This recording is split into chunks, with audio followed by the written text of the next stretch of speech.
never saw a man meet death with finer courage. Don't let her stay in there too long.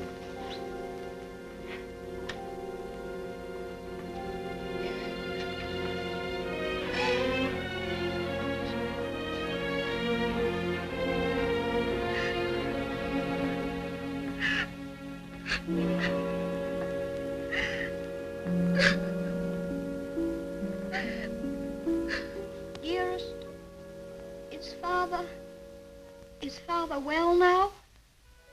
Yes, dear. He's well. He's quite well. But we have no one left now but each other. No one at all. My baby.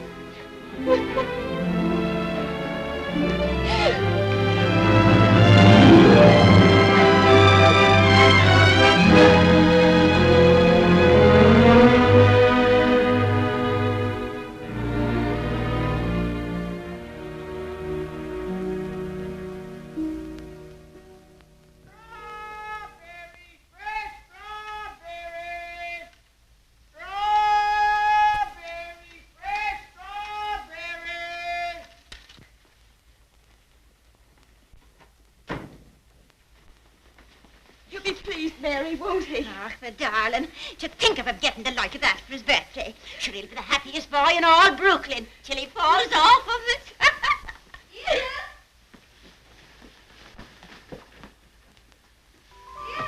All right, Freddie.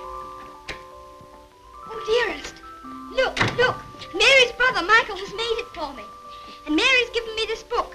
It's The Adventures of Robin Hood and His Merry Men. Listen.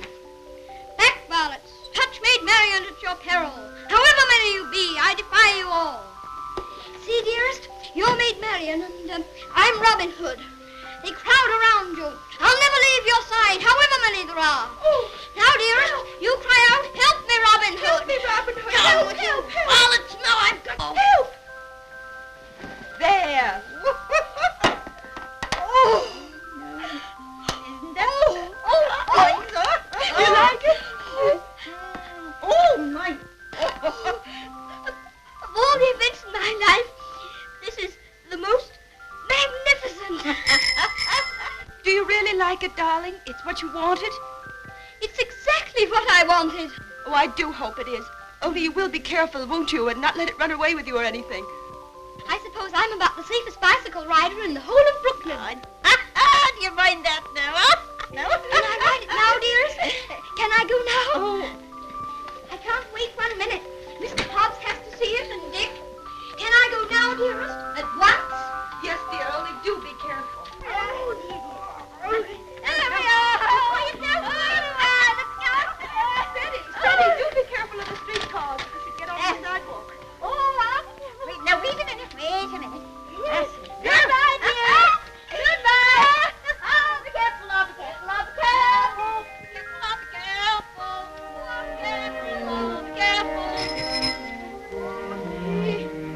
Good morning, Mrs. McGillicuddy.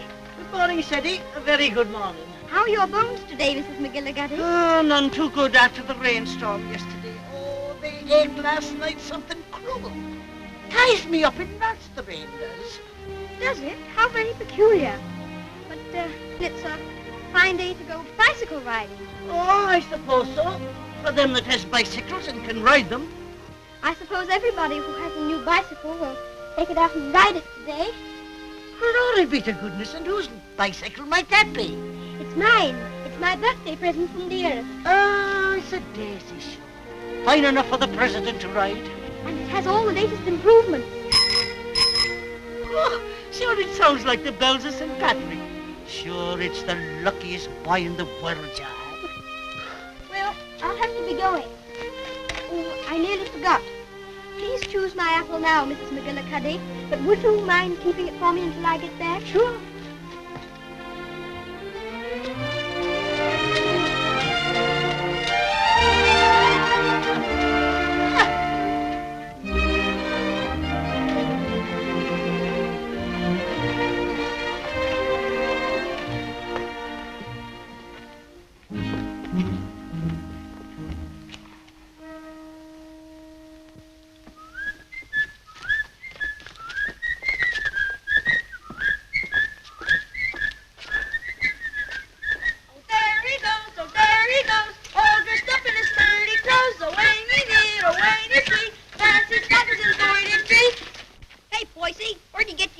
like it? I'd like to get by, please. Give us a little ride, will you, bub? I'm sorry, no. Oh, scared I'll get it dirty? No, but I'd rather ride it myself. Hey, English, when'd you get back from dear old London? I'm not English. I'm an American. Now, where'd you get that kind of gab? My father was English, if it's any of your affair. Ooh, does your mother know you're out? Don't you dare talk about my mother. Mama's pet, Mama's pet, Mama's pet. I think you'd better take your hand off that wheel. Want to make anything out of it? I want to make you get out of the way. You don't dast, you sissy cat. Sissy cat! Wait a minute, Sadie. Don't let him bluff you. I'll be right there.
Why couldn't that copper leave us alone? We had him licked. Thanks terribly for coming to my rescue, Dick. Ah, Nix, that makes us even for me giving you the mumps. They didn't even scratch it. Gee, Runkers, where'd you swipe that? The heiress gave it to me. Isn't it magnificent? It's a lollapalooza. I want you to be the very first person to ride on it. Oh, thanks.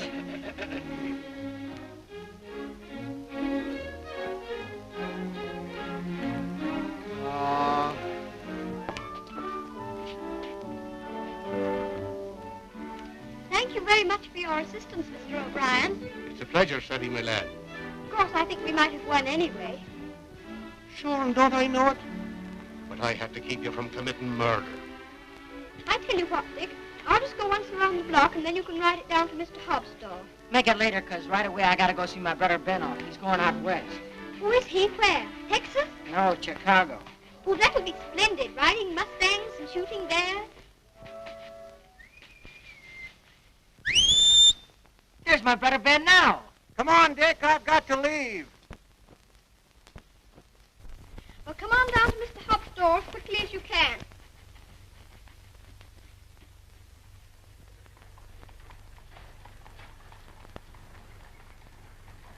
What do you say to a little birthday party?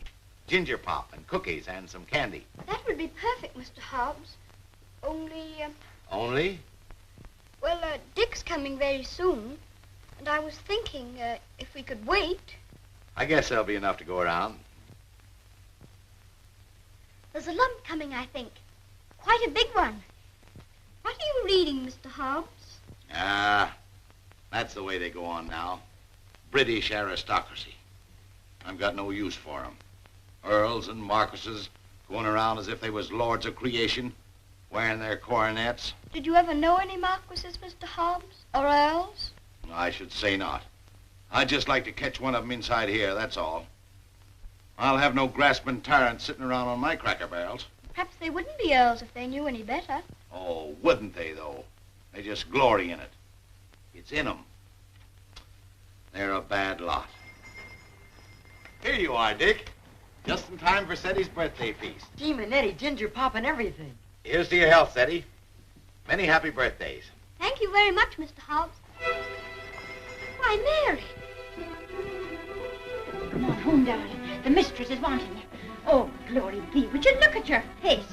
I'm very sorry, Mr. Hobbs, but I shan't be able to stay for the feast. Is there anything wrong with dearest? Not at all. Sure, there's nothing the matter with her. What's happened, Mary? Now, don't be asking me any questions. Queer, strange things happening to us. If you'll forgive me, Mrs. Errol, you must not disregard the great position to which your son has fallen heir through the death of his uncle, your late husband's brother. But what it amounts to, Mr. Havisham, is that you want to take my boy away from me. Mrs. Errol, you must remember that I'm acting quite impersonally and simply as a lawyer of the Earl of Dorincourt. The Earl of Dorincourt disowned his son and has refused to recognize his grandson until now. Why should I give up my boy? I'm afraid I've been very stupid, Mrs. Errol.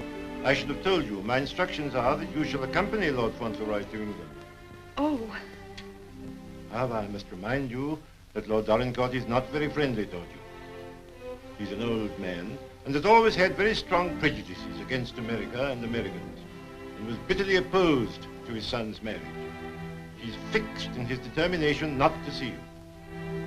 You live at the lodge, and a suitable income will be provided for you. The only stipulation is that you make no attempt to visit your son at the castle, nor even enter the park gates. There's your sister, Mary. Hello, Bridget. Why, what's the matter? It's Michael. It's worse. We've no money. We can't pay the rent. I don't know what I'm going to do. Now, Bridget, I've more important things to attend to.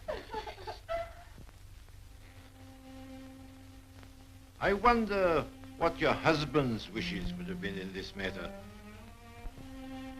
You knew my husband? Yes, I knew Captain Errol well and liked him, as everybody did.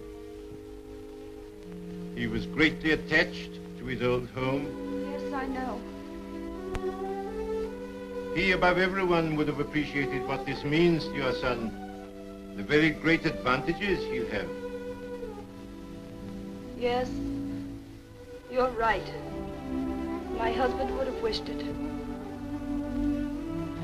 Mr. Havisham, I must ask you to let me tell Freddie about this in my own way and in my own time. He must never know his grandfather dislikes me. If he did, it would make it harder for them to be friends. Very well. Your son will thank you for this when he's a man. I hope his grandfather would love Freddie. He has a very affectionate nature and has always been loved.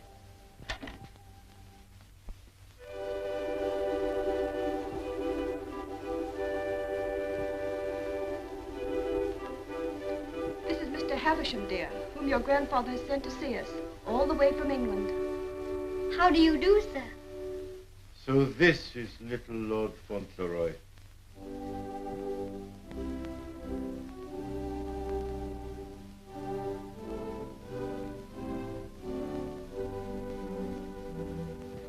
You see, dear, your grandfather has no more children now, and he's very lonely. So he wants us to go and live with him in England. Because he's an earl, and you are his heir, you will have a new name, Lord Fauntleroy. And someday you will be the Earl of Dorincourt. Oh, dearest, do I have to be an earl? None of the boys are earls. Can't I not be one? I'm afraid it can't be helped, dear. Just think, dear, soon we'll be starting for England. Do we have to go to England, dearest? I'd much rather not. Oh, what will Mr. Hobbs say?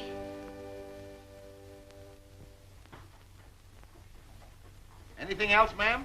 How much is your table butter? 13 cents a pound, ma'am. 13? Why, the last I bought was only 12.5 cents. That must have been last month. It's 13 today. Oh, indeed. Well, never mind the butter. Heavens and earth, if prices go any higher, we'll all starve to death. Nay. Good day, ma'am. Hello, Freddie. What's the matter? Mr. Hobbs, do you remember what we were talking about yesterday morning? It seems to me we was talking about England. Yes, and earls, don't you remember? Oh, yes. We did touch 'em up a little. That's so. You said you wouldn't have them sitting around on your cracker barrels. So I did. And I meant it, too. Just let 'em try it, that's all. Mr. Hobbs, one is sitting on this barrel now.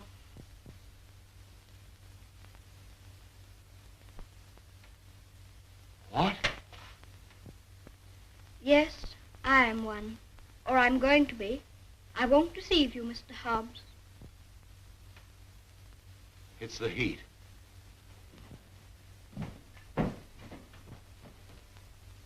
It is a hot day. How do you feel? Got any pain? Thank you, I'm all right. I'm sorry to say it's true, Mr. Hobbs. Mr. Havisham, he's a lawyer, came all the way from England to tell us about it. My grandfather sent him. Who is your grandfather? I couldn't very easily remember it, so I wrote it down. John Arthur Molyneux Errol, Earl of Dorincourt. That's his name, and he lives in a castle. 2 or 3 castles, I think. All his sons have died now. That's why I shall be an earl. Now I'm Lord Fauntleroy. Well, I'll be jiggered. One of us has got a sunstroke. Oh, no, we haven't. We'll have to make the best of it, Mr. Hobbs. What did you say your name was? Cedric Errol, Lord Fauntleroy. Well, I am jiggered. Well, you always did talk more English than American. You think there's no getting out of it? I'm afraid not, Mr. Hobbs. Dearest says that Father would wish me to do it. But if I have to be an earl, I can try to be a good one. I'm not going to be a tyrant, Mr. Hobbs. And if there's ever to be another war with America, I shall try and stop it.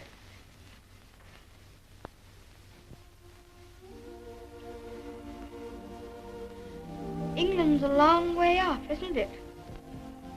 It's across the Atlantic Ocean. That's the worst of it. Perhaps I shan't see you for a long time. I don't like to think about that, Mr. Hobbs. Well, the best of friends must part.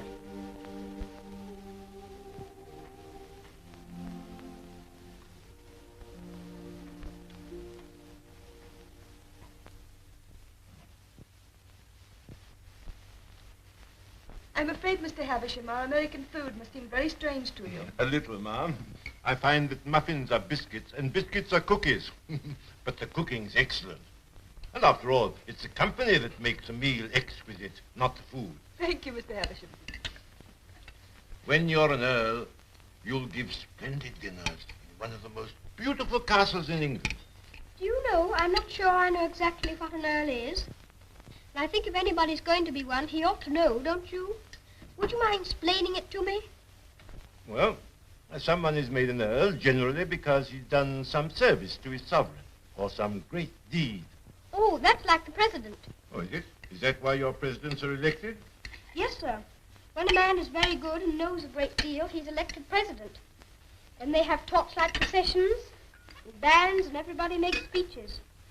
I used to think perhaps I might like to be president, but I never thought of being an earl. No, being an earl is rather different from being a president. An earl is generally of very ancient lineage. What's that? Very old family. Extremely old. Oh, that's like the apple woman. She's 100, I should think. She's of such ancient lineage, it'll surprise you how she can stand up. I used to feel sorry for anyone who's so poor and has such ancient lineage. She says hers has gone into her bones, and the rain makes it worse. When I said ancient lineage, I didn't mean old age. The first Earl of Dorincourt was created an earl hundreds of years ago. Well, that was a long time ago, wasn't it, dear? Yes, dear. Many earls have been very brave men and have fought in great battles. I should like to do that myself. My father was a soldier and a very brave man, as brave as George Washington. I'm glad earls are brave. That's a great fountain. Would you excuse me a moment, please? There's someone I must see. Oh, certainly, of course.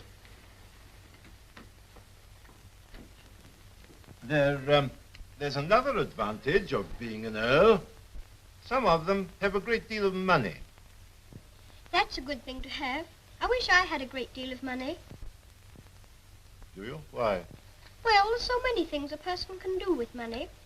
If I were very rich, I'd buy the apple woman a little tent to put her stall in, and a stove. And I'd give her a shawl, because then her bones wouldn't feel so badly. And what else would you do if you were rich? I'd buy Dearest all sorts of beautiful things. Dearest? I call Mother Dearest because Father did. And there's Dick. And who's Dick? Dick's a bootblack. I'd buy him some new cloths, some brushes, and a new sign and start him out fair. He says that's all he wants, is to start out fair. Is there anything else? Well, I think Mr. Hobbs would like a gold watch and chain. But what would you get just for yourself if you were rich? Isn't there one particular thing you've dreamed of having? Yes. A pony. But I suppose that would be too much to even dream about. I'm so sorry. A poor woman who was in trouble came to see me. Oh, is it Bridget? Yes, dear. I wish we could do something for her. She has 6 children, and her husband is out of work. He has inflammatory rheumatism, and that's the kind of rheumatism that's dreadful. Before I left Dorincourt Castle, the Earl said that if you expressed any wishes, I was to gratify them and give you anything you desire. Now, here are £5, and your money, $25. If you have any desire to assist this poor woman, I'm sure your grandfather would wish it. Can I have it now? Can I give it to her this minute? May I be excused, please, dearest? Yes, Freddie. Bridget! Bridget, wait a minute. Here's the money. My grandfather gave it to me. It's for you. It's a great deal of money, Mr. Havisham. We've never had very much. I'm just beginning to realize the great power Freddie will have. Such a child still. I'm a little afraid. I think from what I've seen of him, that you have nothing to fear. Oh, I hope not. He mustn't be spoiled by all these wonderful changes.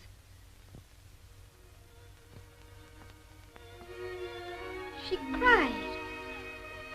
She said she was crying for joy. I never saw anyone cry for joy before. My grandfather must be a very good man. It's more agreeable being an earl than I thought it was going to be. In fact, I'm almost quite glad I'm going to be one.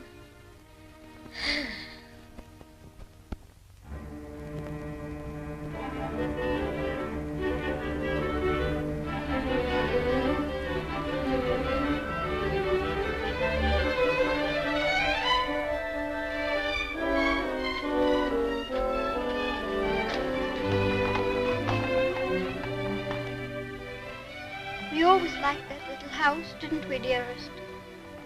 We always will like it. Yes, darling. Yes.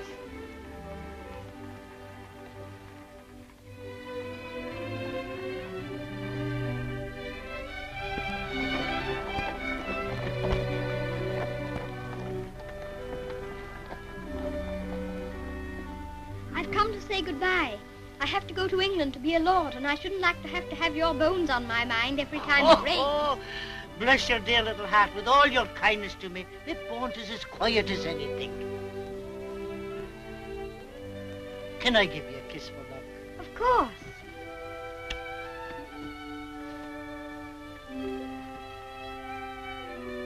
Here's an apple to eat on the boat. Thank you very much. Oh, no, darling. Why should you pay? As my late husband used to say, this one's on the house. Thank you again. Well, goodbye. Goodbye, darling.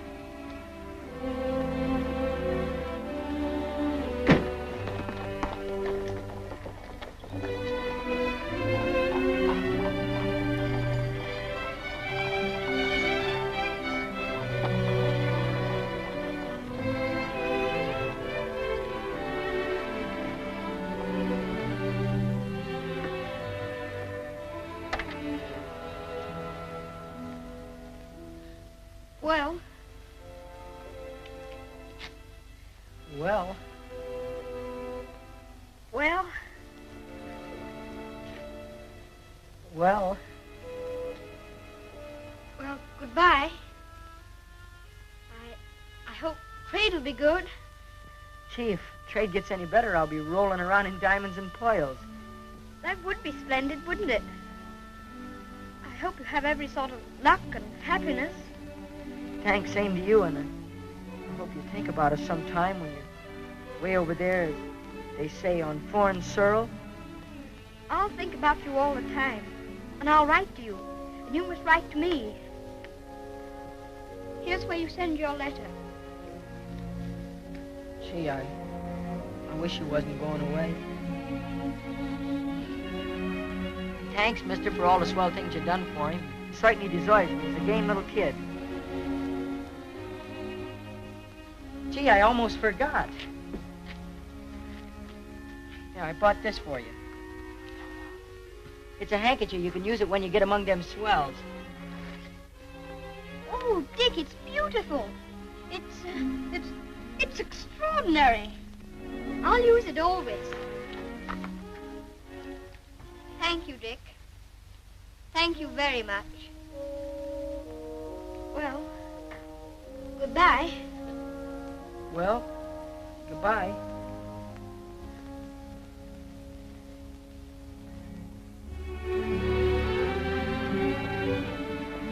Would you mind very much not going in with me? I think this time I'd better be alone. Certainly, I quite understand.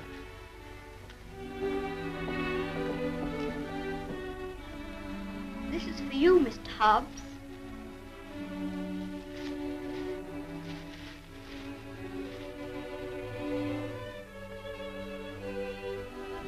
It'll look fine when you're smoking it.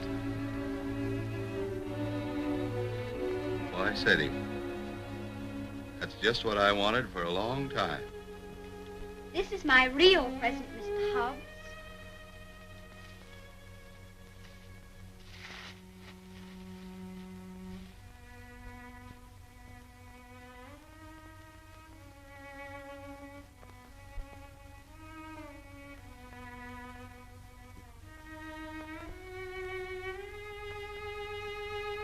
There's something written on it, inside the case.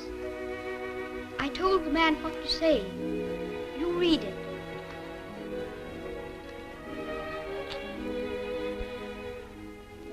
From his oldest friend, Lord Fauntleroy, to Mr. Hobbs. When this you see, remember me.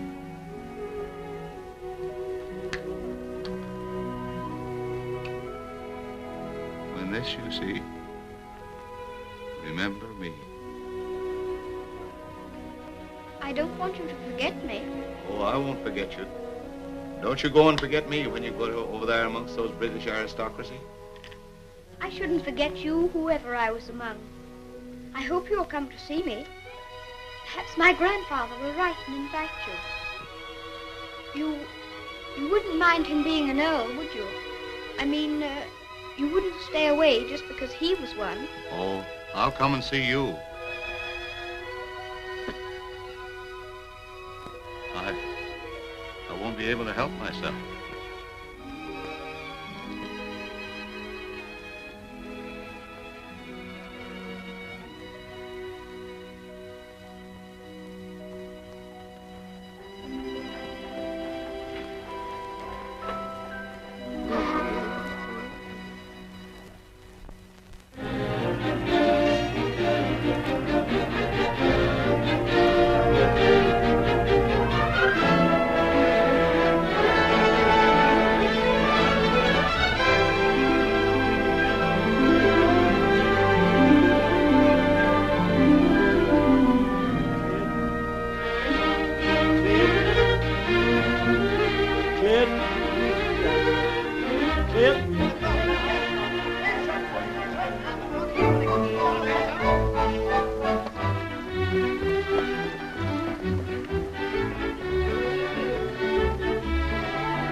Castle, dearest? No, this is Court Lodge, where you're...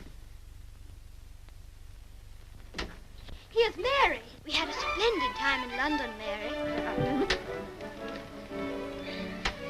I'm so glad you came before us, Mary. We don't feel so strange finding you here to welcome us. Oh, sure, 'tis the great happiness I wish you, ma'am, in your lovely new home. This is Mrs. Baines, the cook, Mum, and that's Susan, the parlour maid. I'm sure we'll do everything, ma'am, to make you comfortable. Oh, I'm sure you will.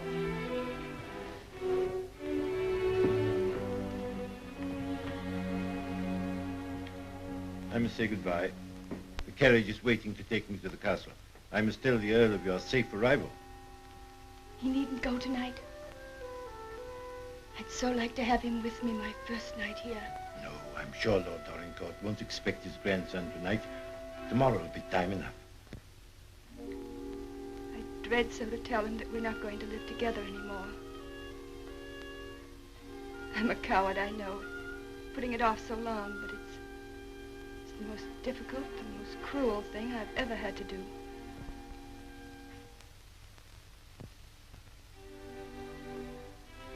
I wish you'd tell his lordship, please, that I'd rather not have the money. You mean the income he wishes to settle on you? I have a little money of my own. It's quite enough to live simply on. I must accept the house, of course, because that makes it possible for me to be near Freddie. I'm grateful to him for that, but... He'll be very angry. He won't understand it at all. I think he will understand. He must understand that I can't accept money from a man who hates me so much that he's separating me from my boy. I'll deliver your message.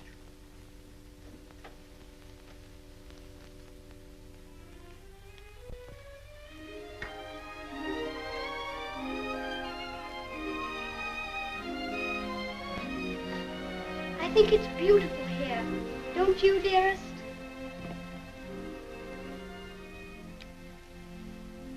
Freddie, darling, there's something I must tell you. You're not going to understand it, I know. But I want you to believe me, as you always have, when I tell you it's for the best. Tomorrow, Mr. Havisham will take you to your grandfather, and you will live with him at the castle. But I shall not go with you. This pretty house will be my home, and Mary will be here to look after me. But, dearest, you don't mean... You can't mean that we're not going to be together, just as we've always been? Oh, no, I can't. I couldn't. I won't. I won't. Freddie, you must be brave and sensible. If there are some things you can't understand now, you'll understand them later. It's best for you to live there. There are good reasons why it is. You mean you want me to go away from you? Of course not, darling. But now you're growing older, and we must trust, help one another without asking any questions. You know, Freddie, your grandfather loves you, wants you to love him. He's so kind, he wants you to be happy and to make other people happy. But, dearest, I can't be happy without you. But you won't be without me all the time. I'm not far from the castle here. You'll run in and see me every day. You'll love the castle. There'll always be something new and interesting to tell me. And I'll have things to tell you. Oh, Freddie, we'll have such good times together. We'll be finding things out, both of us.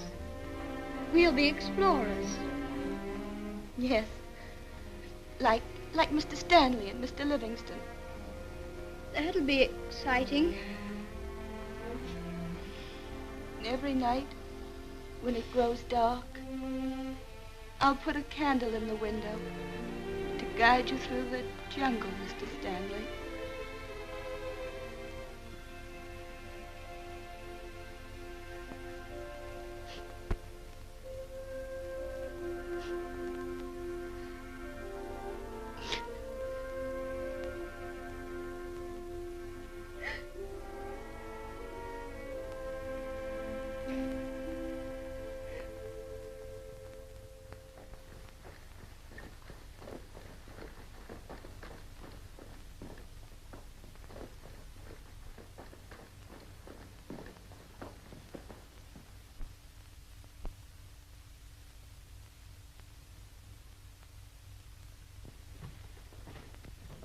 Newick. How's his lordship? In a rare mood this evening he is. He told me to evict all the tenants if they weren't paid up. Oh, I dare say that'll be a job to your liking.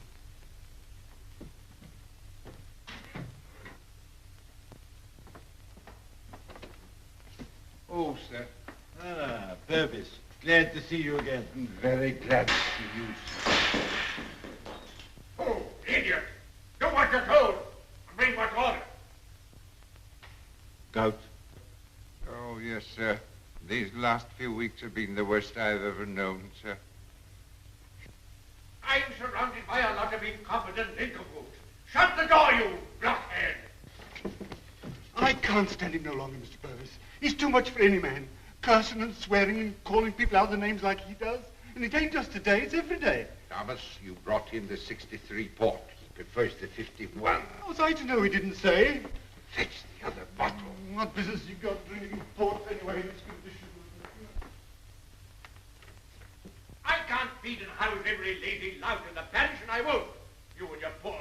I've had enough of them. But, my lord... Mr. Mordaunt is with him, sir. I said all I had to say, and now I say good night. Good day, my lord. Good day. beg your How'd you pardon, do, Mr. Havisham? Mr. Mordaunt. Mr. Havisham, my lord.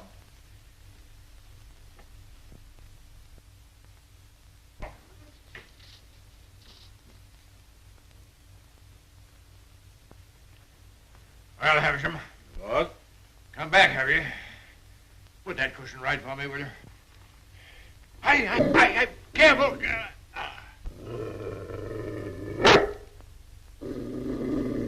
What's full of hot needles? Well, what have you got to tell me? Lord Fauntleroy and his mother are at Court Lodge. They bore the voyage excellently and in good health. Ah.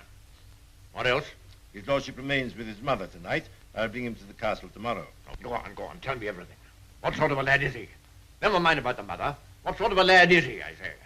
It's rather difficult to judge the character of a child of 9. A fool, huh? Clumsy cub. I don't know much about children, but I thought him rather a fine lad. Healthy, well grown, eh? Apparently healthy, quite well grown. Straight-limbed, well enough to look at. Rather handsome, my lord, as boys go. Ah. Although I'm scarcely a judge. I dare say you'll find him a little different from most English children. Oh, no doubt of that. American children are the most impudent and worst brought up in the world. I've heard that often enough. In his case, I would hardly call it impudence. The difference is, I think, that he's lived more with older people than with children. But I should call it a mixture of maturity and childishness. Exactly. Beastly, impudent, bad manners. That's what it is. I have a message to deliver from Mrs. Errol. I want none of her messages. The less I hear of her, the better. But this is rather an important one. She prefers not to accept the income you propose to settle on her. What's that? What do you say? She says it's not necessary. That is, the relations between you are not friendly. Not friendly? I should say they were not friendly. Mercenary, sharp-voiced American.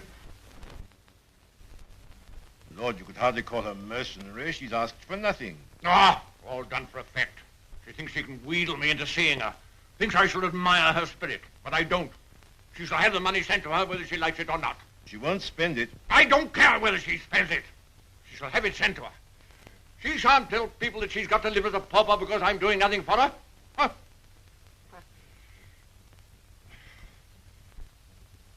I suppose she's poisoning the boy's mind against me, too. No. I have another message that'll prove to you she's not done there. I won't care.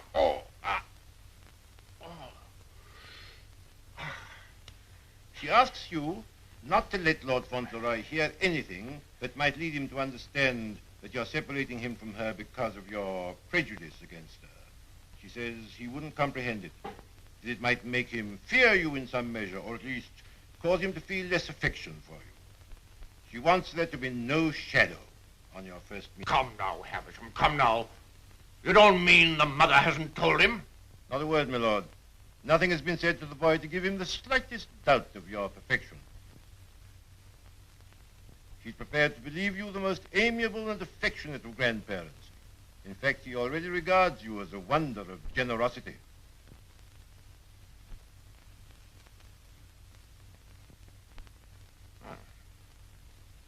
Huh? I would suggest, my lord, that Fauntleroy's impressions of you depend entirely upon yourself. I make a further suggestion, that you will succeed better with him if you take care not to speak slightingly to him of his mother. The boy's only 9. Nevertheless, those 9 years have been spent at his mother's side. She has all his affection.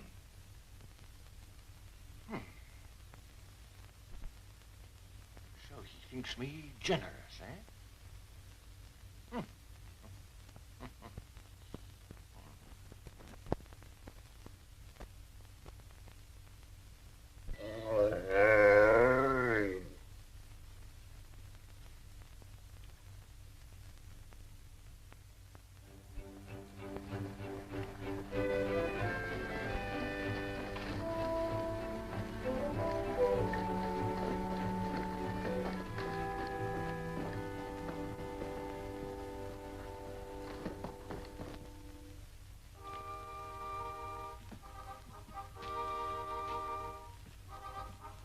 Service, this is Lord Fauntleroy.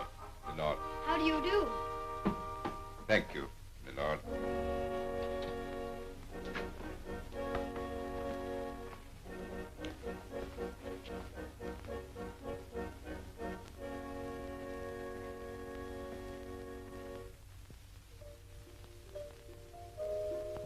My lord.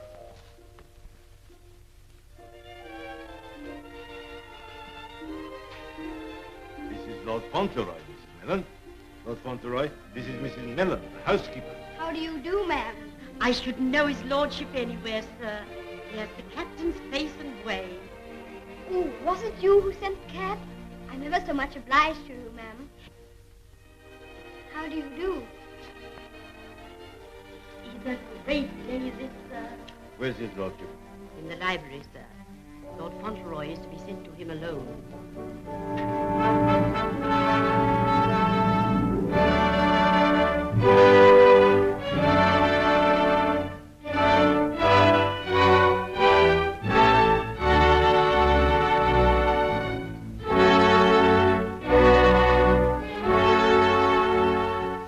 Lord Fauntleroy, my lord.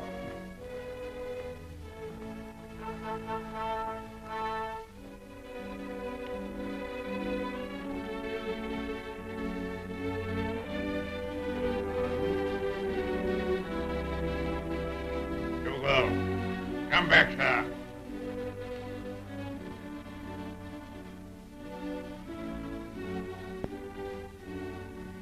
How do you do, sir?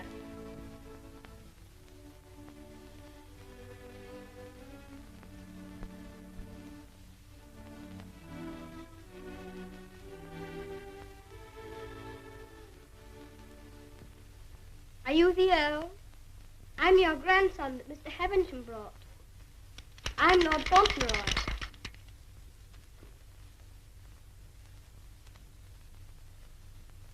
I hope you are quite well. I'm very glad to see you. Ah, you're glad to see me, are you? Yes, very.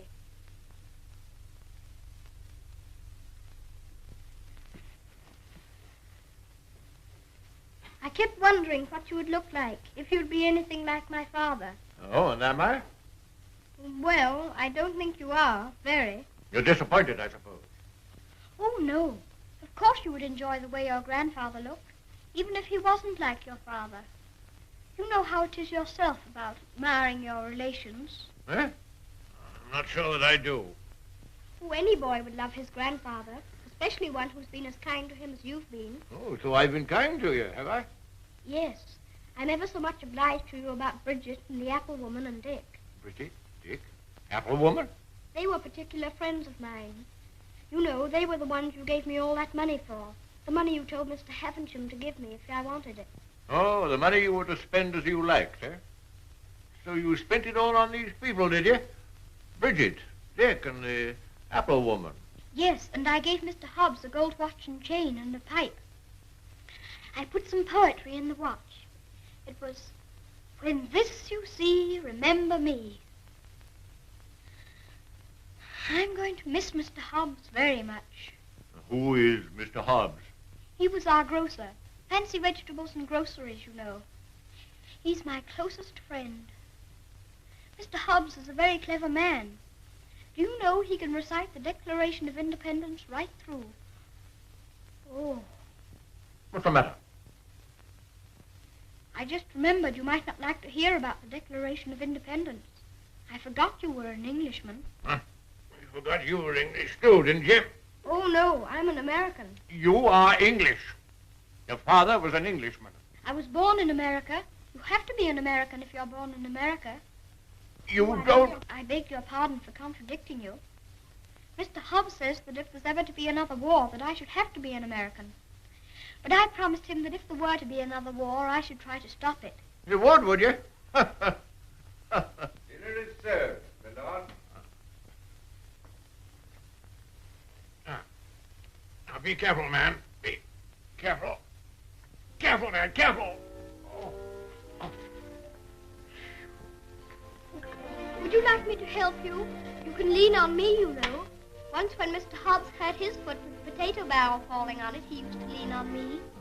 You think you could do it? I think I could. I'm very strong. I'm 9, you know. You lean on your stick on one side and on me on the other. Well, you may try. Just lean on me. I'll walk very slowly. Don't be afraid of leaning on me. I'm all right, if it isn't a very long way. You see that old fellow in red velvet? He was the 10th Earl of Dorincourt. King George I decorated him for services during the war with Spain and Austria. He was tremendously strong. He could bend a bar of iron between his hands. You get your strength from him. How very interesting. Did you ever try putting your foot in hot water and mustard? Mr. Hobbs used to. Arnica is a very good thing, too, they tell me. Oh, thank you. I'll try it.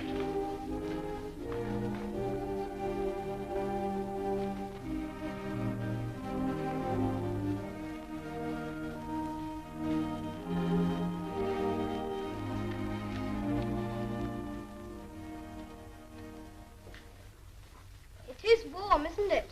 A person can't help getting warm in the summertime. Great heavens! What's that? It's a present from Dick. Isn't it beautiful? When this I see, I shall always remember Dick.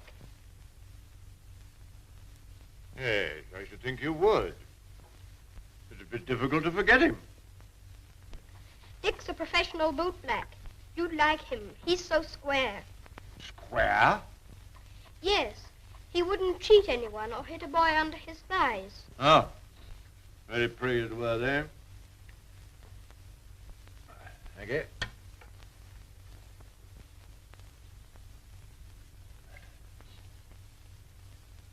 What's the matter? Don't you like your soup? Oh, yes. I was just wondering. Wondering? Wondering what? You don't wear your coronet all the time, then? No. It doesn't become me. Mr. Hobbs said you wore it all the time. But after he thought it over, he said he thought you must take it off sometimes to put your hat on.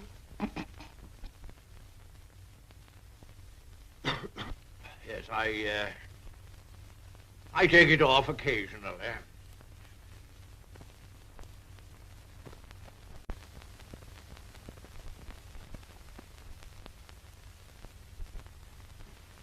You must be very proud of your house. I never saw anything so beautiful. But it's a very big house for just 2 people to live in, isn't it? Oh? You think it's too large? Well, I was only thinking that if 2 people lived in it who were not very good companions, they might get a little lonely sometimes. Thank you. Do you think I shall make a good companion? Yes, I think you will. I think you should be almost as interesting as Mr. Hobbs. Huh. Mr. Hobbs and I were very great friends.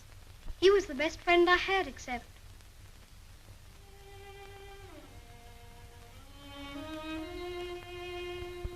Fauntleroy, what are you thinking of? I was thinking of Dearest. Who is Dearest? She is my mother.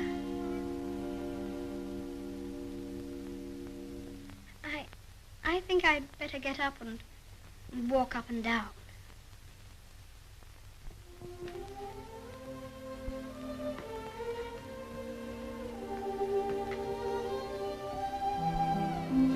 He's a very nice dog. He's my friend. He knows how I feel. How do you feel?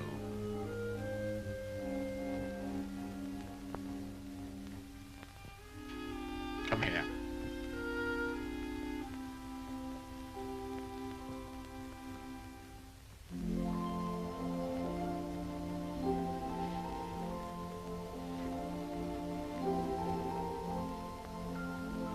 You see, I never was away from my own house before.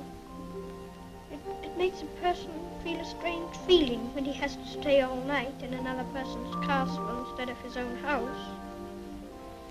But Dearest is not very far away from me. She told me to remember that. And after all, I'm 9, you know. And I can look at the picture she gave me. Look, you press the spring and it opens, and there she is.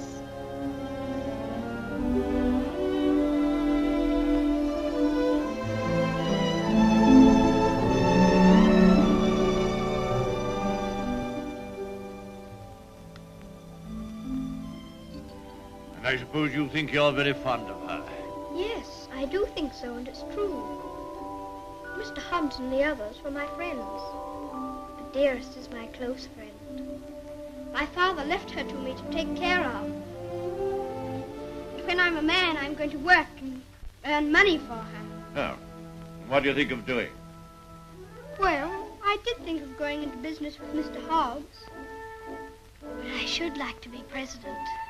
We'll send you to the House of Lords instead. Well, if I couldn't be president, and if that's a good business, I shouldn't mind. The grocery business is dull sometimes. Yes, so's the House of Lords. But it's the business that every Earl of Dorincourt goes into. I shall have to talk to Dearest about it.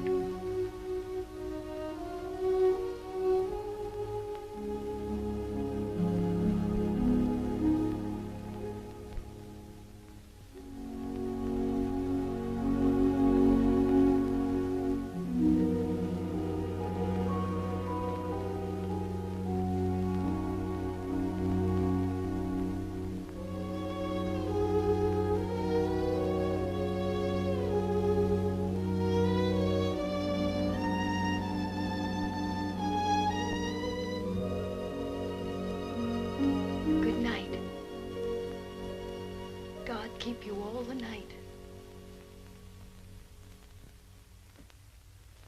Morning, Thomas. Good morning, sir. His lordship?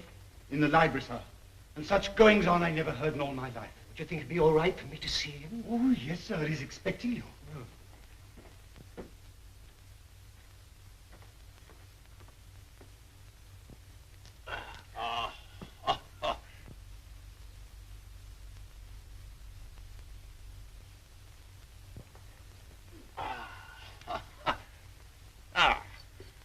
Morning, Mordaunt. Found a new employment, you see. Any good at marbles, Mordaunt? My muscles are a little stiff, my lord, but I'll see what I can do. Oh, pity about that. I'd forgotten about your age.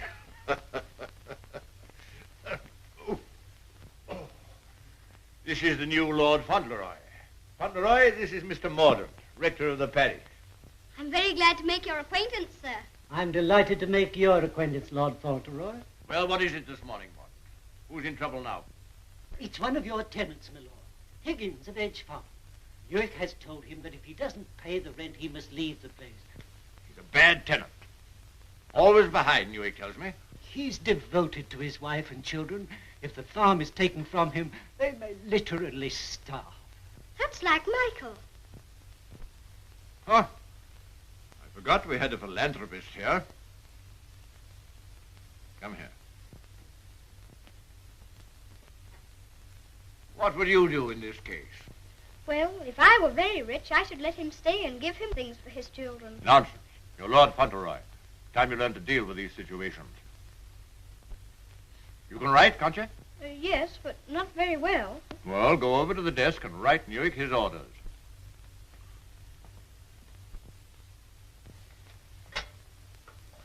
Now, what must I say? You must say, Higgins is not to be interfered with for the present.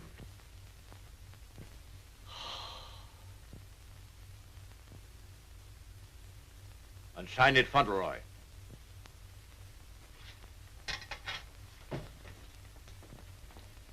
Do you think it will do?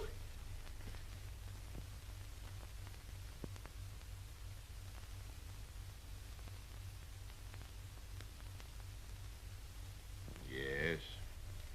Higgins will find it entirely satisfactory. Mr. Hobbs always signed his letters that way, and I thought I'd better say please. Is that exactly the right way to spell interfered? Well, it's not exactly the way it's spelled in the dictionary, but... I was afraid of that. Yes, Higgins won't complain of the spelling. I think you must be the best person in the whole world. Don't you, Mr. Mordaunt? I shall write and tell Mr. Hobbs. Oh, what'll you tell him? I shall tell him I think you're the kindest man I ever heard of, and that you're always thinking of other people and making them happy, and that I hope when I grow up I shall be just like you. Just like me. There you are, Mordaunt. Take that with you. I will indeed. This is good news. Thank you, my lord. Oh, don't thank me. Thank Fauntleroy. Thank you. Goodbye, sir. Goodbye.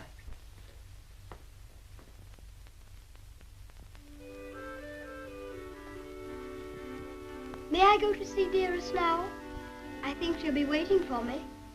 There's something for you to see in the stables first. Ring the bell. In the stables? If you please, I'm very much obliged, but I think I'd better see it tomorrow. She'll be expecting me all the time. Oh, very well. We'll order the carriage. And you don't care to see what's in the stables? Oh, I do, I do. Oh, it doesn't matter. It's only a pony. Pony? Whose pony is it? Yours? Mine? Yes. Oh, I never thought I'd have a pony. I never thought that. How glad Dearest will be. You give me everything, don't you? Wouldn't you like to see it? Of course I want to see it.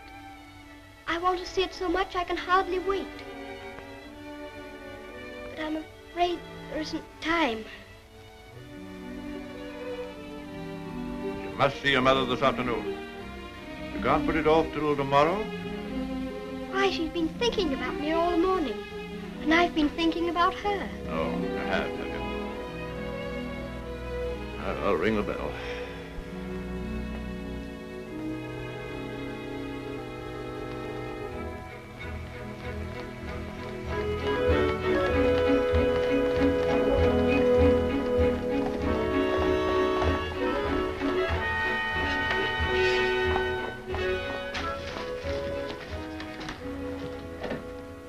Let me give you your stick. Just lean on me when you get out. I'm not going to get out. Not to see Dearest? Dearest will excuse me. Go and tell her that not even your new pony would keep you away.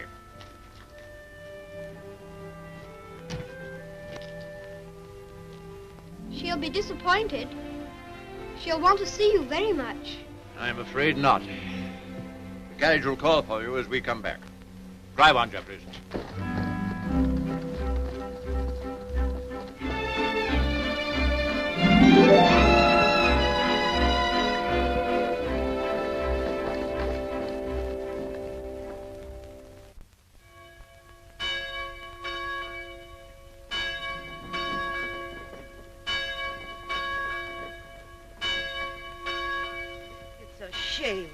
Parted from his own mother.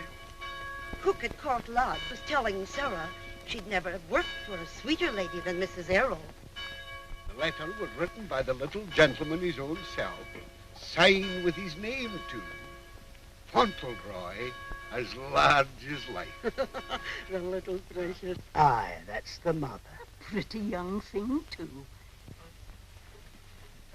Good morning, ma'am. Good morning. God bless you, ma'am. Thank you. Good morning, ma'am. Good morning. It's his lordship coming to services. That's a new notion.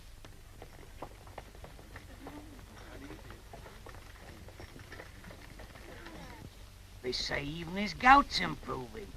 Look at the young lord. He's Captain Cedric all over again. He's the captain's self to the life.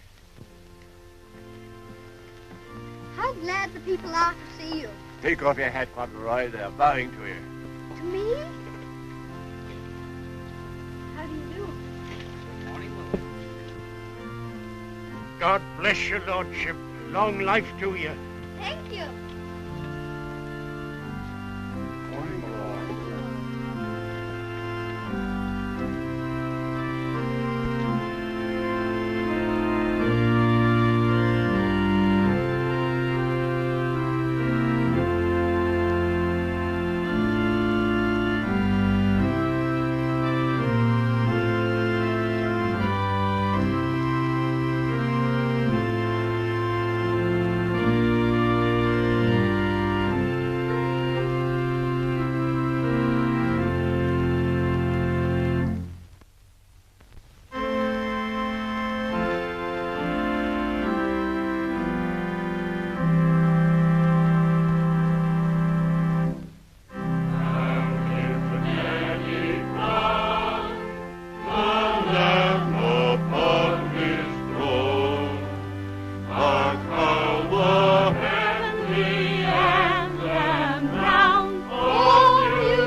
ancestors lived a few hundred years ago.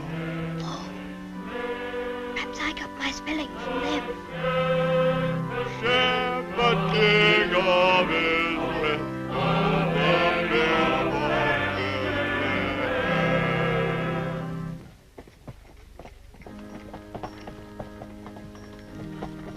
Well, Higgins?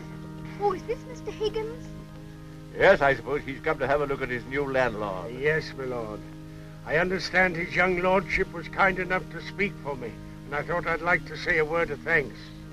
I've got a great deal to thank your lordship for. Oh, I only wrote the letter. It was my grandfather who did it. You know how good he always is to people. Is Mrs. Higgins well now? Yes, your lordship. The missus is better since the trouble was took off her mind. My grandfather was very sorry about your children having the scarlet fever. You see, Higgins, you people have all been mistaken about me. Lord Fauntleroy understands me. If you want a little reliable information on the subject of my character, apply to him. Get in the carriage, Fauntleroy.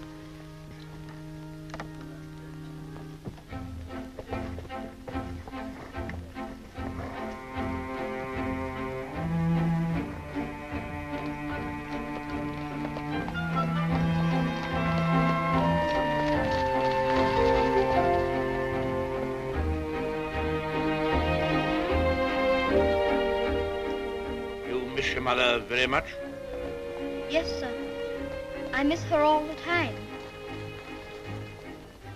You don't miss her, do you? I don't know her. I know, and that's what makes me wonder. She told me not to ask any questions, and I won't, but see her almost every day, don't you? Isn't that enough? We used to see each other all the time. And we could tell each other things without waiting. Well, don't you ever forget about her?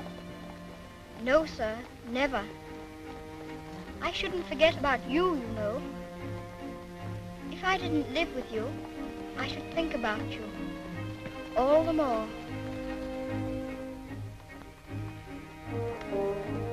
On my word, I believe you would.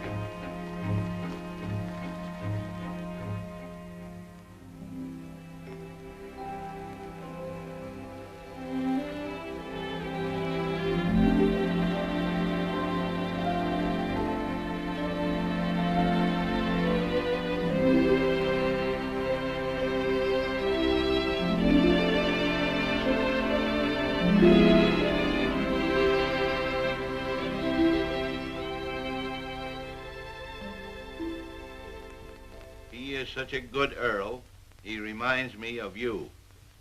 He is a universal favorite. Well, reminds me of you. Think of that now.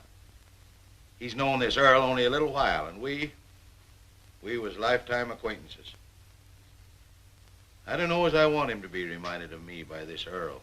They've been using influence on him, I bet you. You're right. They got twisty ways, those aristocrats. They'd wheedle their little finger around your heart as soon as look at you. All for their own purposes, mind. It's a pity they're making an oil out of him. Yeah. He would have been a shining light in the grocer business. A shining light. Do you know any particulars about that stuff like castles and oils? No, not much. Except they're haughty and mean. Share's a Jim Dandy letter he wrote. Almost as good as seeing him. Only it ain't, of course. Oh, he was a plum daisy of a kid. I bet you sometimes he wishes he was back here. I do. You lonely? Oh, not so bad. Where you living now? Oh, me and two other fellas, we got a room in a lodging house. The other two fellas, they get drunk and fighting, but it's cheap. Oh, that's no sort of a place for a lad like you to be living. Now, look here. I got a clean, dry loft over my stable, and there's an old bed you can have. Why don't you come here and stay? Won't cost you a cent. Gee, do you mean that, Mr. Hobbs? Well, certainly I do. Yahoo! Gee, Mr. Hobbs, talking about oils, you ain't no oil, you're a prince. Oh, sure.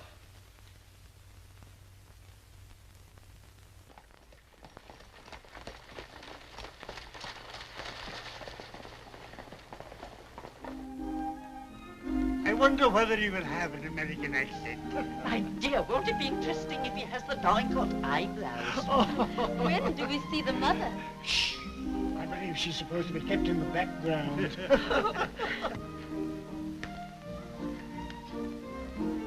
Well, Molyneux, is this the boy? Yes, Constantia, this is the boy. Fauntleroy, this is your great aunt, Lady Lorridale. How do you do, great aunt? How do you do, young man? You're like your father.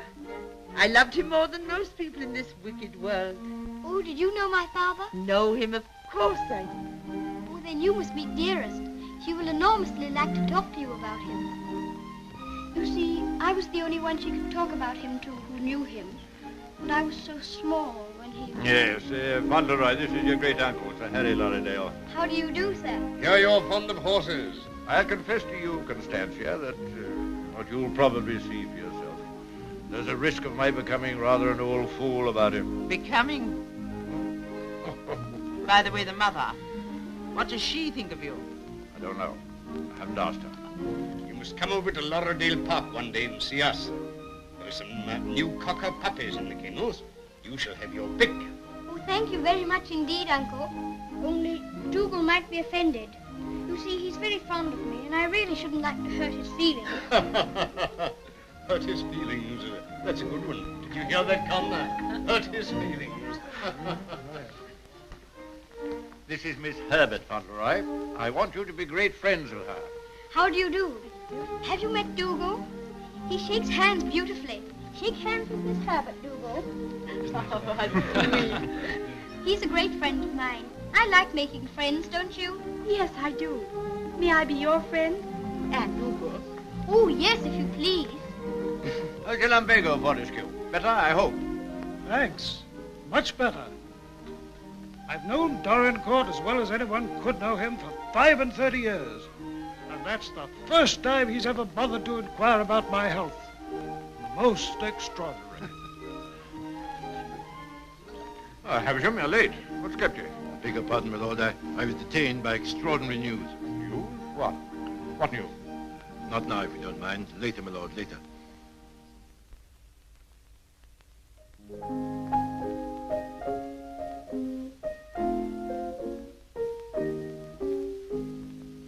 The young May moon is beaming, love. The glowworm's lamp is gleaming, love. How sweet to roam through Mourner's grove, while the drowsy world is dreaming, love. Then awake till rise of sun, my dear. The sage's glass will shun, my dear. Or in watching the flight of bodies of light, he might happen to take thee for one, my dear. Charming, charming. What a sweet song. Delightful, my dear. Thank you, my dear. Thank you. Do you like music?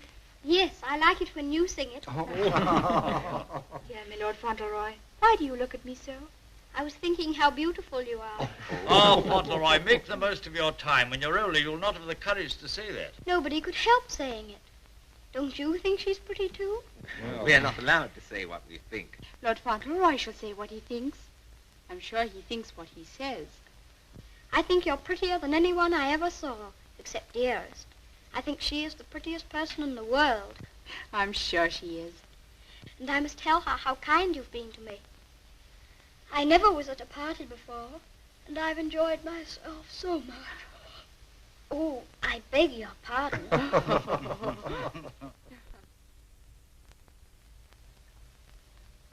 Good night, little Lord Fauntleroy. Sleep well. Thank you very much.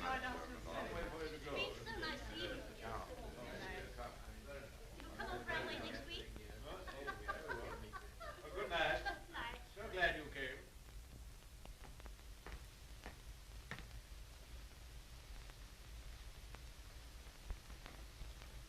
Well, Havisham, what the world's the matter? Something serious must have happened to make you behave like this. What is it? It's bad news. The very worst of news, my lord. I'm sorry I have to be the bearer of it. Why do you look at the boy so? You hang over him like a bird of ill omen. Has it anything to do with Fauntleroy? My lord, I waste no words. My news has everything to do with him. If we're to believe it, it's not Lord Fauntleroy who lies asleep before us, but only the son of Captain Errol. The present Lord Fauntleroy is the son of your boy Bevis, and at this moment is in a lodging house in London. What do you mean? You're mad. It's a lie. An abominable lie. If it's a lie, it's painfully like the truth. A woman came to my chambers this morning and told me that she married your son Bevis in London 11 years ago. She showed me the marriage certificate. The child was born shortly after Bevis deserted her and was taken by her to America. Oh, the woman's obviously an imposter. It's a trumped-up fraud. I'm afraid not, my lord. I saw the boy's birth certificate. She's, I'm afraid, a very ignorant person, but she's consulted a lawyer who advises her that her son is, of course, Lord Fauntleroy and the rightful heir. She demands that his claim be immediately acknowledged. I'll protest this to the last. I'll disown Bevis's boy. I'll have nothing to do with him or his mother. You can't disown him, my lord. Nothing we can do can keep the eldest son's child from his inheritance.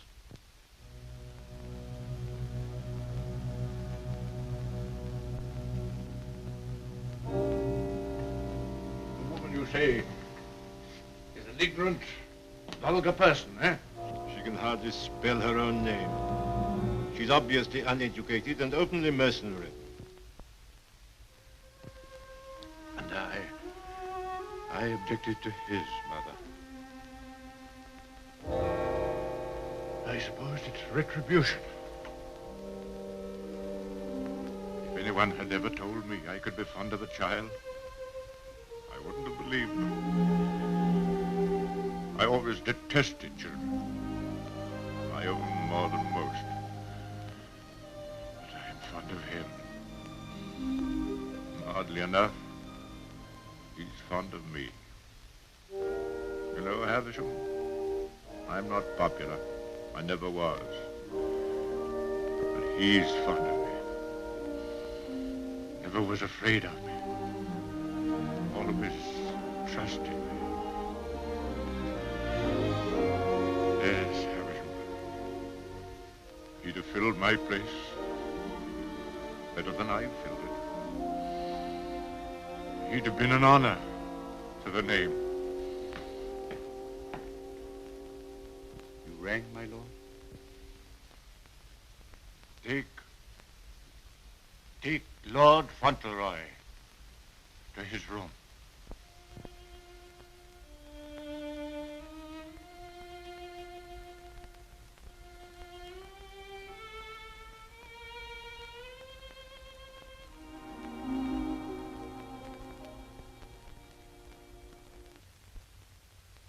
What a pity.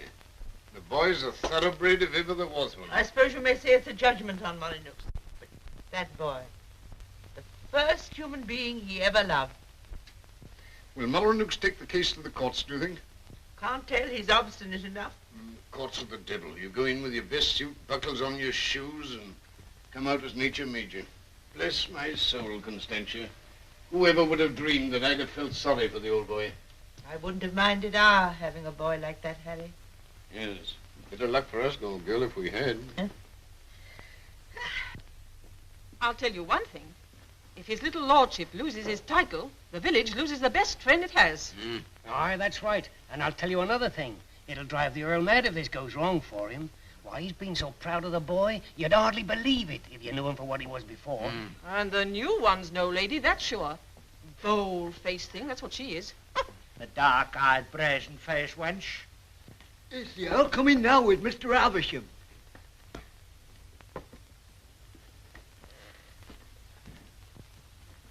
You've someone here calling herself Lady Fauntleroy. I want to see her. Aye, come the ways, my lord. This way, my lord.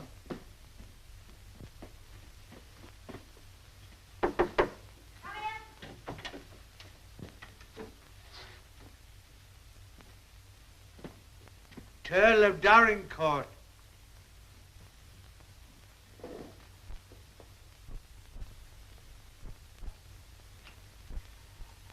Pleased to meet you, I'm sure, my lord.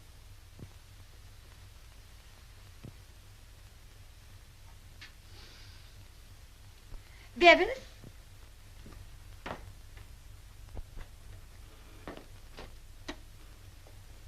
Go shake hands with your grandpa.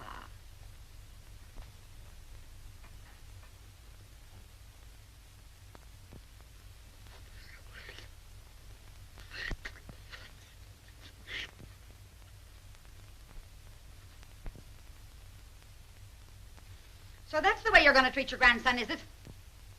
Ah, you needn't try to look so fierce about it. He's your grandson, all right. Yes, my lord. We have proof of the young gentleman's birth. He is the son of the late Lord Fauntleroy. Allow me to introduce myself. Joshua Sneyd, at your service. My card. I've already had the pleasure of making Mr. Havisham's acquaintance. Lady Fauntleroy has placed all the evidence in my hands. I can assure you, my lord, it is sufficient to justify her case should it come into court. But may I suggest that we come to an arrangement and settle this matter amicably on a friendly basis? Friendly? Ha! Look at him staring at me as though I was dirt. Me, his own daughter-in-law. Oh, your son Bevis married me, all right. And a fine rotter he was. But he was the father of my boy, and I can prove it. Lady Fauntleroy, please. You may think you can fight me, but a lot of good it'll do you. They don't love you around here, and you know it. I've heard plenty about you and your dirty, snobbish pride. Plenty of pride you'll have when I'm finished with you. Unless you want to climb down off your high horse and get reasonable with your own flesh and blood. Lady Fauntleroy... You shut up. I'll stop at nothing, do you hear? I'll drag this case through every court in the land. I'll let the whole world know what you are. You and your precious son, Bevis, deserting me and his own child, a babe in arms. How I've suffered, heaven only knows. And you standing there looking at me and my boy as if we were scum. You ought to be ashamed of yourself. You say you married my eldest son. If that's proved to be true, the law's on your side. In that case, your son will be Lord Fauntleroy, and you will be provided for. But I warn you, the matter will be sifted to the very bottom. I'll only add that I want to see nothing of you or your boy as long as I live. After my death, you can, unfortunately, do as you please. Yes, you're exactly the kind of person that I should have expected my son, Bevis, to choose.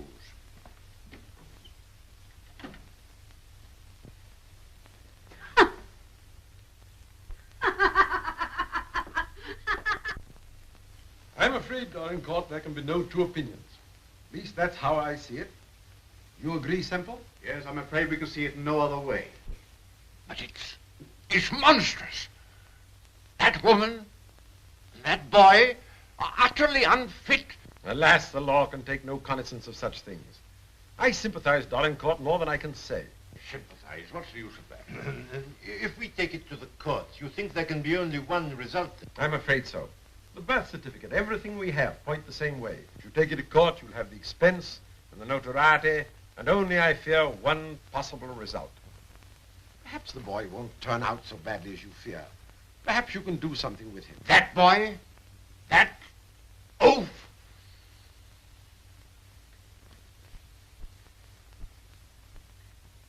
With the other one? Yes. I have no other course but to accept your judgment. Come, Havisham. Thank you, Lord. And you, Mr. Semple.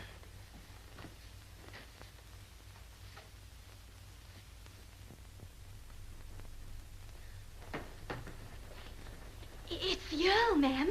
The Earl itself. Show him in.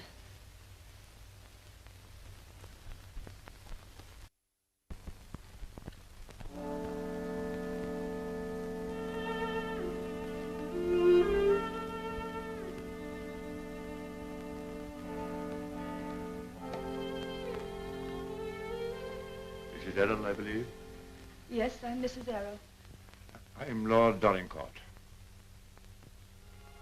The boy is very like you. People have often said so. I'm glad to think he's like his father, too. Yes, he is. Like my son. Won't you sit down? Thank you.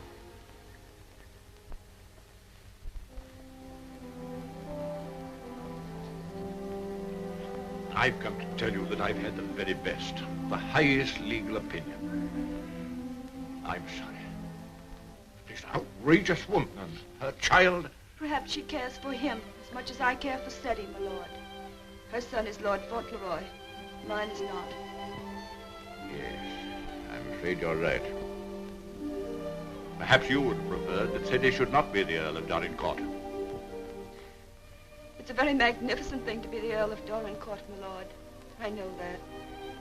But all I care about is that Freddie should be what his father was. Brave, just, and kind, always. A striking contrast to what his grandfather is, eh?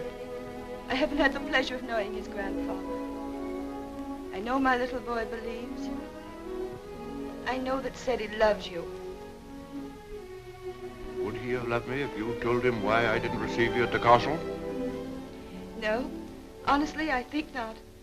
That's why I didn't wish him to know. Well, there are very few women who wouldn't have told him. Yes, Freddie is fond of me. And I'm fond of him. I can't say that I was ever fond of anyone before. But he pleased me from the first. I'm an old man. I was tired of my life. But he's given me something to live for. More than that. More than that. I'm proud of him. I was satisfied to think that one day he'd be taking my place as head of the family. miserable. Miserable.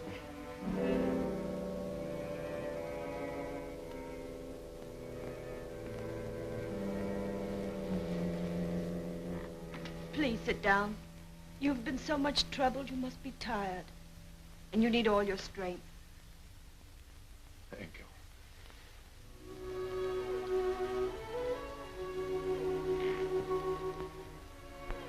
Perhaps it's because I'm miserable that I've come to you. I used to hate you. I've been jealous of you. This wretched, disgraceful business has changed all that. After seeing this repulsive woman who... Well, I felt it would be a relief to come to you. I'm an obstinate old fool, I suppose. I know I've treated you badly. But I've come to you because the boy cares for you. And because I care for him.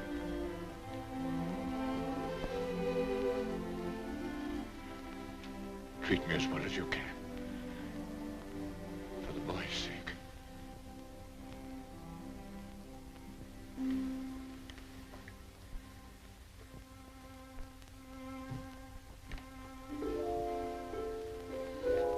Whatever happens, he shall be provided for. Sadie shall be taken care of now and in the future.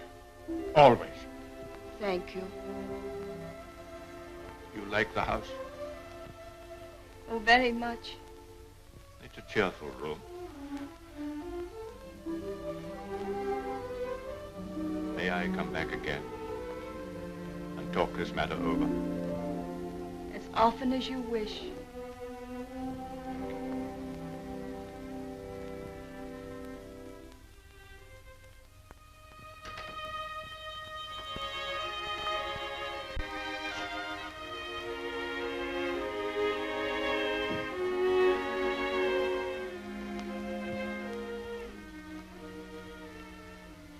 Bad news, haven't you? Yes. The worst. Then I'm not Lord Fauntleroy anymore, am I? No. She's beaten me. Then the other boy, he will have to be your boy now, won't he? Like I was? No. He'll have to live in the castle if he's Lord Fauntleroy, won't he? Common little brat shall never enter this place in my lifetime. I'll take care of that. Then I can still be your boy, even if I'm not going to be the Earl, just like I was before. My boy. Yes, you'll be my boy as long as I live. And by Jove, sometimes I think you're the only boy I've ever had. Then I don't care about the Earl part at all. I thought, you see, that the one that was going to be the Earl had to be your boy. That I couldn't be. I shall never take anything from you that I can hold for you. Come what may, you shall have all that I can give. All. And dearest, will her house be taken away from her? No. They can take nothing from her. Nothing from either of you. Come. Time you were asleep.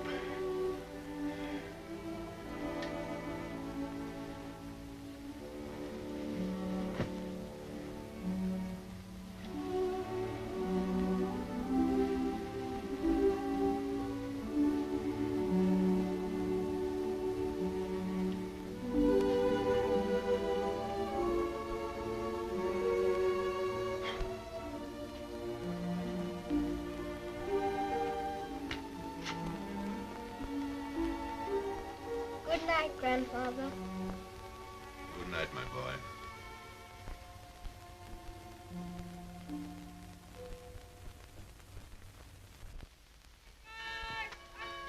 The aged Earl remains secluded in his castle and refuses to have any communication with the rightful heir. Oh, we know that stuff. They've been printing that for the past weeks. Is there anything new about SETI? Yes, here it says, The prospects do not look very bright for the false claimant, Cedric Errol of Brooklyn. Well, I'm jiggered. At last they've succeeded in robbing him out of being an earl. I thought you was against oils. So I am. Ain't it just like him? Cheating the poor kid out of his rightful estates. Now what's going to become of it? I know one thing. He done everything in a well for me, and he can always come back here and have half of my shoe shining business. Well, now I'll tell you, Dick. I'd always had it in my mind that Ceddy would come in with me someday. He'd be a shining light in the grocer business. The new Lady Fauntleroy was formerly an actress. She is said to have played in New York and London. Continued on page 5. Here's a picture of her.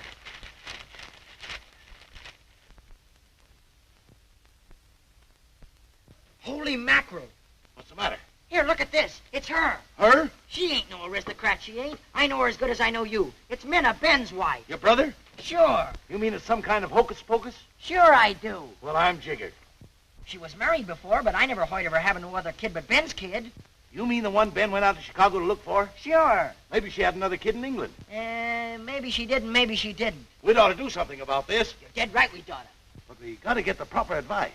Gee, I wished I knew Alderman Murphy. I know Alderman Murphy. You do? Yeah, come along. Let's go right now. Them Earls, they've always had a spite against us Americans ever since the Revolution. What a place. What a hole. I'm sick to death of it. Cooped up here, week in and week out with nobody to talk to. You're complimentary. I wasn't meaning to be. And grateful. You're getting your money, aren't you? Business is business, you know. Business. I'm sick of business. I want some fun. Why don't you go up to London for a while? London? Not on your tintype. Nothing would please that old devil up at the castle better than to see me clear out. Well, I'll stay here in this rotten country pub. You lived in worse places in your time, I've no doubt. That's none of your business. You keep a civil tongue in your head or I'll hand you your walking papers. I wouldn't. What do you mean? Just what I said. I wouldn't try anything like that, Minna. I'm Lady Fauntleroy to you. Come in. Why, it's Lord Donegal. Why, this is a pleasure, a real pleasure, I'm sure. Won't you take it? Hello, Minna. Why, hello, Dick.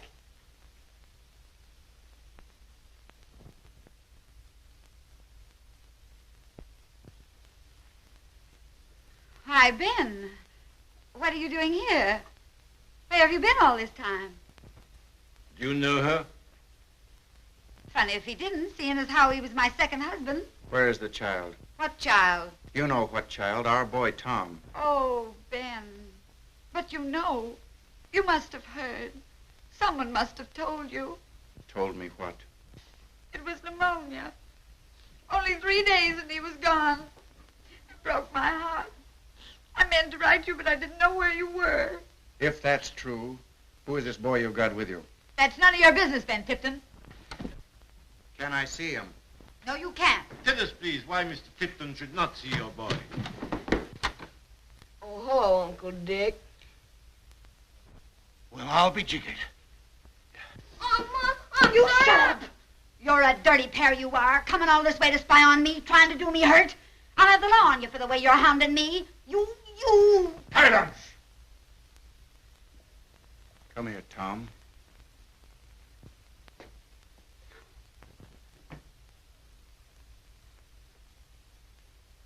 I knew nothing of this, my lord, I assure you. There's a little matter of a forged birth certificate. But I swear to you... Oh, never mind, Havisham. I've had enough of this. Too much. The sooner the pair of you are out of this country, the better. Come on, Havisham. You'll be sorry for this, you will. It's prosecution, that's what it is. It's robbery.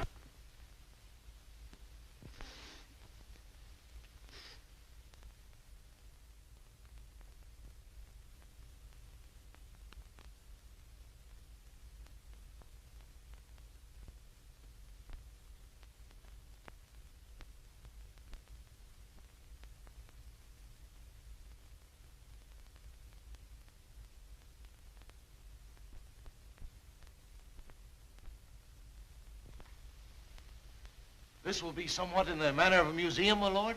Well, not exactly a museum, Mr. Hobbs. They're portraits of my ancestors. Your aunt's sisters? All of them? Well, I'll be jiggered. Your great uncle, he must have had a family. Did he raise them all? I mean that they were earlier distinguished members of the family. Do you know, Earl, I used to have a very poor opinion of you aristocracy, but I've changed. I'll take you, for instance. You're a pretty good sort, even if you are an Earl. I'm very gratified.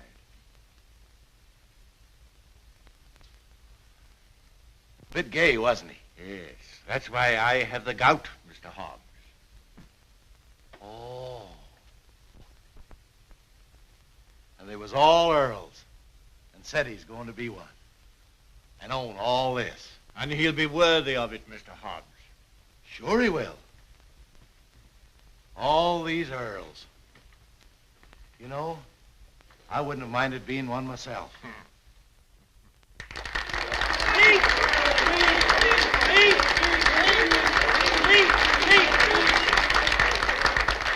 Thank you very much. It's such a lovely day. I always like having birthdays, but never one so much as this because you're all so kind to me. My grandfather wants everybody to be happy and comfortable, and I'll want it too when I'm grown up. I think that's all because I'm not very good at making speeches, but I must say that I'm very much obliged to you for liking my birthday. Ripping little nipper. Ain't he a daisy? I'll bet you boys elect him king someday. I didn't know the little fella could talk so good. Why, he makes a better speech than Alderman Murphy. By Jove. Well, I'll be jiggered. And I've another birthday present for you. Another one besides all the things this morning? Yes, the best of them all. Oh, dearest! Oh, dearest! Oh, dearest, I was wanting you here. I was wanting you here so terribly much. Were you, darling? Fauntleroy, your mother's come to live with us in the castle. To live with us? To live with us for always? Are you sure you really want me? We've always wanted you, but we weren't exactly aware of it. Well, Mr. Hobbs, it's so nice having you here with us. I dread to think of you ever going back to America. Not to live there. Not to live there. America's a good enough country for them that's young and stern, but there's faults in it. There's not an aunt's sister among them, nor an Earl.